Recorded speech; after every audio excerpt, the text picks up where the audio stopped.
donde se cometieron los crímenes más horrendos de la guerra contra la Triple Alianza, que fue precisamente en esta ciudad, que fue en Piribebuy.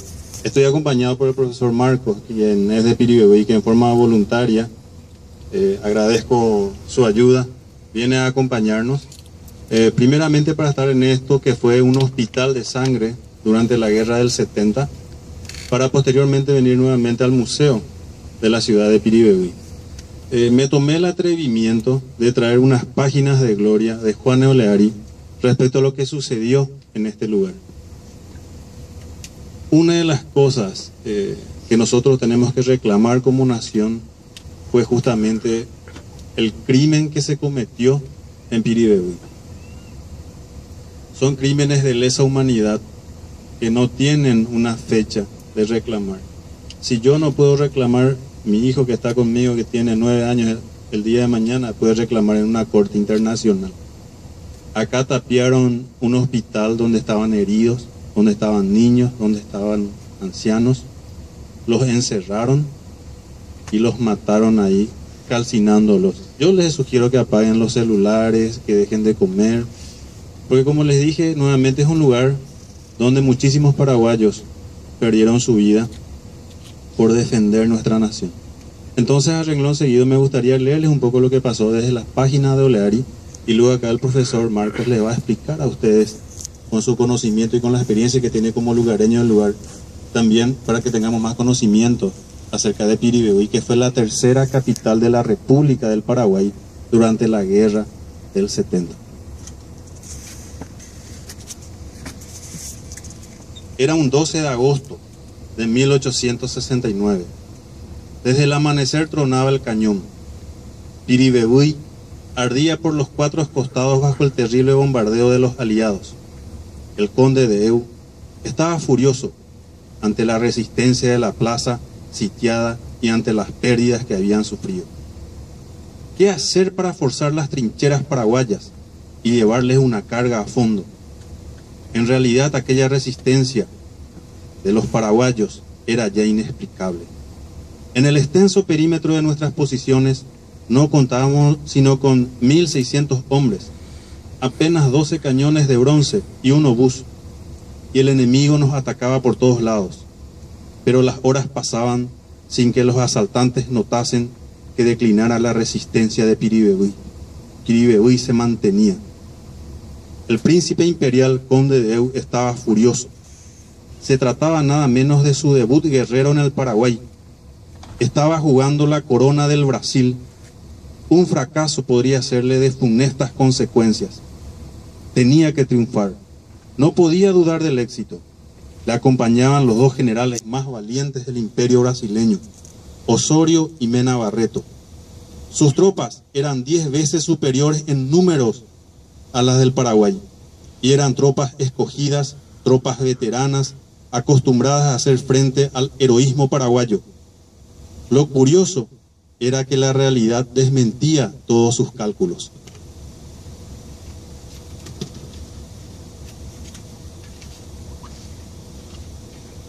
Piribebuy resistía, y resistía con un vigor terrible, diezmando a los asaltantes. ¿Qué hacer? Osorio propuso un ataque definitivo a cuerpo gentil que decidiera la batalla. Su fórmula era la nuestra, la del Paraguay: vencer o morir. Y como en Humaitá, hacía apenas un año, quería estrellarse contra nuestras trincheras, para terminar de una vez aquel duelo formidable. Osorio era el más exasperado de todos. Estaba enfermo. Aún no cicatrizaba la herida, la tremenda paliza que recibió en el Abaú. Su mal humor tenía pues que agravarse en tan azarosas circunstancias. Pero el conde de Eu, aunque nervioso, no perdió nunca su poderoso instinto de conservación. No le convenía el audaz plan propuesto.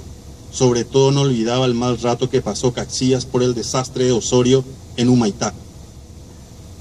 No fueran a decir también de él que, envidioso de la gloria del intrépido gaucho riograndes, le había mandado al sacrificio.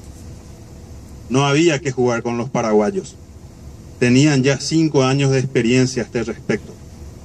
En tales circunstancias, el conde de Eu concibió el plan más estricto y menos arriesgado. De acuerdo con él, mandó avanzar todos los carros cargados de forrajes de la proveeduría y ordenó que a la carreta se adelantasen hacia los sectores batidos de la plaza de Piribebuy. Detrás de los carros debían ir los diversos cuerpos de asaltantes, bien protegidos, para procurar después abrirse camino por las brechas que intentarían practicar los zapadores. Y vino el gran ataque general. Los aliados se aproximaron burlando el fuego de nuestra artillería, pero cuando salieron a cuerpo abierto para cargar, fueron recibidos por un fuego infernal que los obligó a retroceder. 3 veces fueron cargando, las 3 veces fueron rechazados y tuvieron que regresar a la carga empujados por sus jefes. En uno de estos asaltos sucumbió Mena Barreto. Lo mató de un certero tiro un cabo morombí llamado Gervasio León. Gloria a Gervasio León.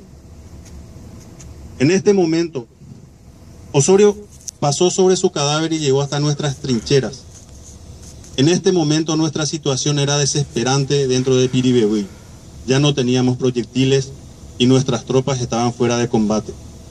El mayor Hilario Amarilla, nuestro famoso cohetero, hacía rato que cargaba sus cañones con frutas de coco, después de haber consumido todas las piedras, restos de fusil y hasta pedazos de bayoneta.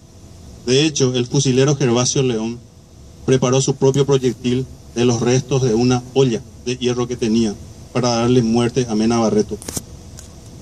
El jefe de la plaza era el comandante Pedro Pablo Caballero. Había agotado todos los recursos para prolongar la resistencia. Ya no le quedaban soldados, ya no le quedaban municiones, y el enemigo estaba al pie de sus trincheras 10 veces superior en números, en municiones y en resistencia. Arreciaba el bombardeo. En el pueblo de Piribebuy no había un sitio que no fuera abatido por la metralla enemiga. El drama parecía terminarse. Más aún quedaba algo que hacer.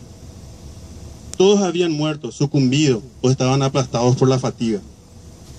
Desarmados, inermes, todos. No. Aún quedaban en pie algunos centenares de madres que habían presenciado la agonía gloriosa de sus hijos. Quedaban ellas para consumar el sacrificio. Quedaban las paraguayas para rubricar con su sangre aquella página de romántico heroísmo. Las mujeres de Piribebuy. Las mujeres de Piribebuy corrieron a las trincheras a pelear y a morir. ¿Llevaban armas? No. ¿Para qué? Si eran inútiles. Se trataba de morir. Y para esto sobraba con las armas enemigas. Los cañones habían acallado. Ya no crepitaba la fusilería. Los brasileños trepaban victoriosos sobre nuestras trincheras. Brillaban al sol sus agudas bayonetas. Creían todo terminado. Un grito, un largo grito de rabia y desesperación, un grito clamoroso saludó a los primeros imperiales que asomaron dentro de las posiciones de Piribebuy. Y a este grito, que pareció surgir del fondo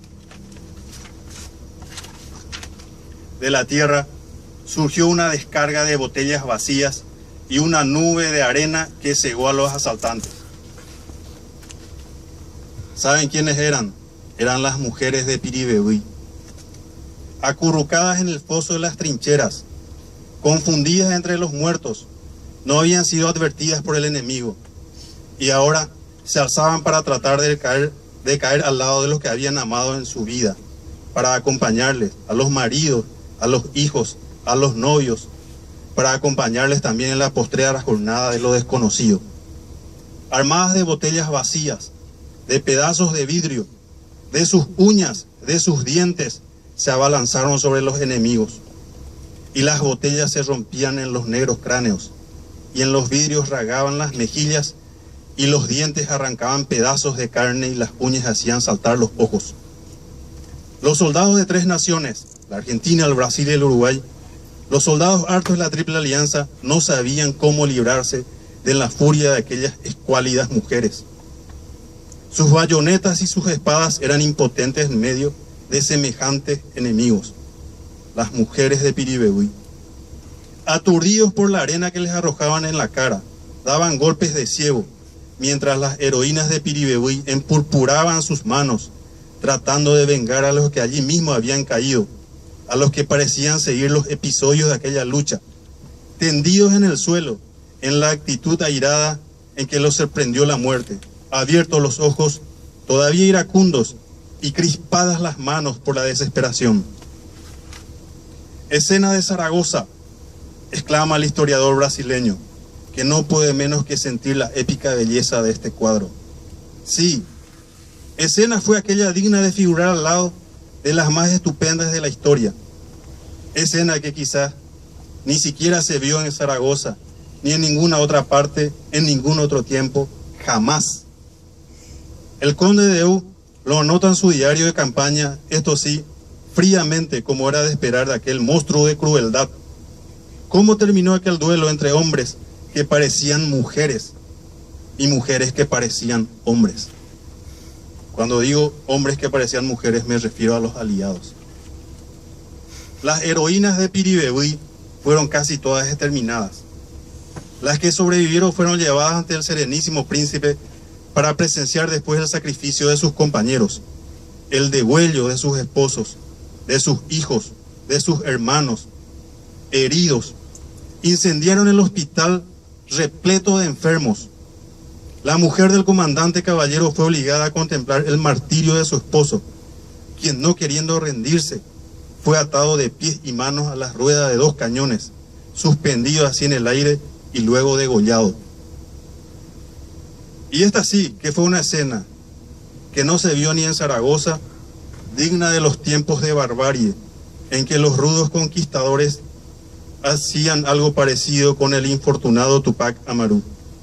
Claro está que nada de esto anota el príncipe de Orleans en su minucioso diario de campaña. Muchas gracias.